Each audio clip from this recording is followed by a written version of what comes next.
If I could define what ultimate success looked like, I would have a picture, or I would have a goal to run off. Now, Jesus told a story that helps me understand success. The moment you hear those words, you know that this life was successful.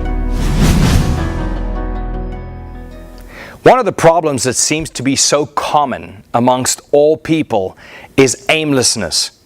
Do you sometimes feel like your life is aimless? Like you don't quite know which direction to exert yourself into, or which direction to put your focus on, your energy into. I've gone through similar seasons in my life, and I've realized this one thing, that when I seem aimless is because I've lost sight of what my ultimate goals are about. In other words, if I could define what ultimate success looked like, I would have a picture, or I would have a goal to run after.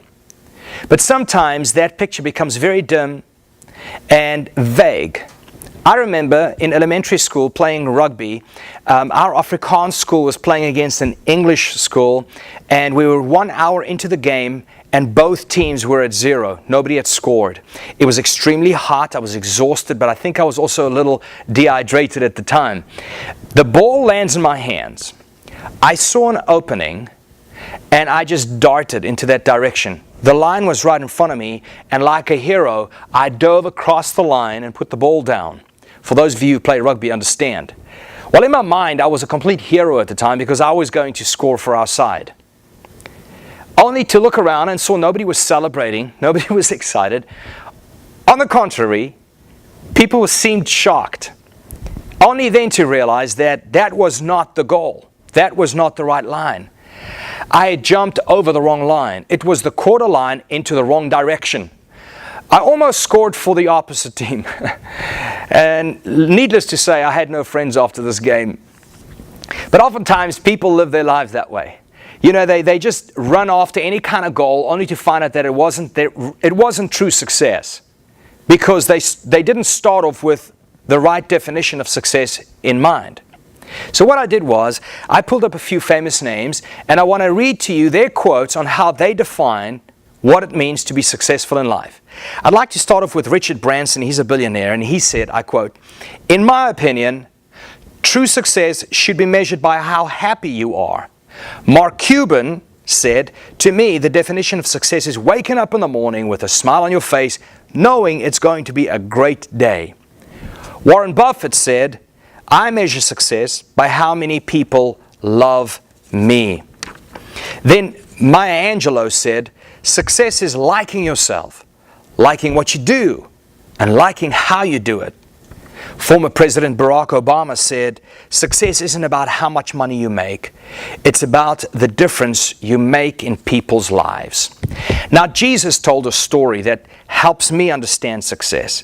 He said that there was a master and he had 3 servants. The master was going to go away on a long trip. So what he did was he delegated to the first servant 5 talents, to the second servant 2 talents, and to the third servant 1 talent. After a long journey, he comes back and he holds them accountable for what they did with what was given to them. To the first one, he says, what did you do with the 5 I gave you? He said, I made 5 more. Here's 10 back to you. He said to the second servant, what did you do with the 2 I gave you? He said, well, I made 2 more. Here's everything I made back, the 4 talents.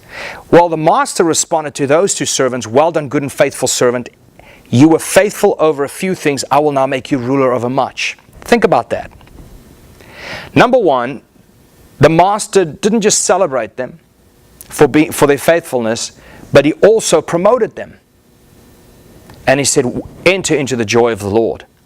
Then he comes to the third servant, and he said, what did you do with the 1 talent I gave you? Well, this guy started making excuses. He said things like, well, I know you to be a hard master. I was in fear of you. And so what I did was I took this 1 talent you gave me, I buried it, and here it is. Here's your talent, the one that belongs to you. Well, the master was angry. He called him a unfaithful, worthless servant. And then he commanded this servant to be cast into outer darkness. So that's a rough judgment. But the point is that Jesus said to the faithful ones, well done, good and faithful servant. You were faithful over a little, now I will make you ruler over much. Enter into the joy of the Lord. This story that Jesus gave us is a prophecy of a future judgment every one of us will one day stand at. Every one of us stand before God and give an account of our lives. My point is this, friend, that it doesn't matter how much you accumulate in this life. It doesn't matter how much you achieve in this life. It doesn't matter how famous you become in this life. The first day in heaven, when you stand before the eternal judge, and you hear the words, "Well done, good and faithful servant." The moment you hear those words, you know that this life was successful.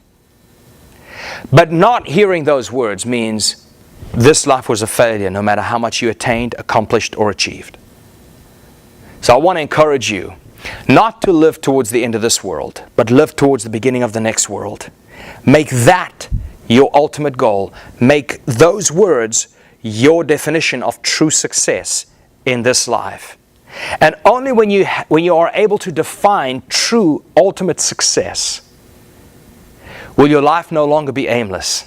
Because even if it is the smallest task done with that goal in mind, you will never again be aimless. Now God loves you, and I'm praying for you.